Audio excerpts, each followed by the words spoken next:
இது என்ன அப்படின்னா, பட்ஜெட்ட பொறுத்தளவுல அது வந்து ஒரு பக்கம் பொருளாதாரம் சார்ந்த விஷயமா இருந்தாலும், அதுல அரசியல் கலப்பு இருக்கு.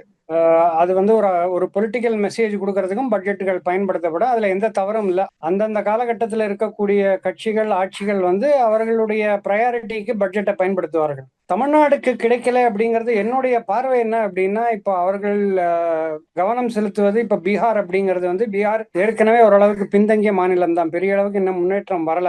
ஸோ அதனால அங்க திட்டங்கள் கொண்டு வருவதற்கான சாத்தியங்கள் இருக்கு. அப்படி ஒண்ணு எடுத்துக்கலாம். இன்னொன்னு பீகார்ல வந்து அரசியல் ரீதியாக முன்னெடுப்பு எடுப்பதற்கு திட்டங்கள் கொண்டு வந்ததுங்கிறதும் அசெம்பிளி சொல்லலாம். 2 வியூவுமே அசெம்பிளி எலெக்ஷன் வரப்போகுது. அதனால அதுவும் ஒரு அதான் காரணம். அதுல ஒண்ணும் தவறில்ல. அது வந்து எல்லா அரசுகளுமே பண்றதுதான். அந்தந்த எலெக்ஷன் டைம்ல நம்மளுடைய தேர்தல் அரசியலோட மிகப்பெரிய டிராபேக் இதுதான். அந்தந்த தேர்தலுக்கு உண்டான முன்னெடுப்புகள் எடுக்கிறதுனால தான் நம்மளால கவனத்தோட சைனா போன்ற நாடுகள்ல நம்ம அந்த அளவுக்கு போட்டி போட முடியாத காரணம் வந்து தேர்தல் அரசியல் கட்டாயங்கள் தான்.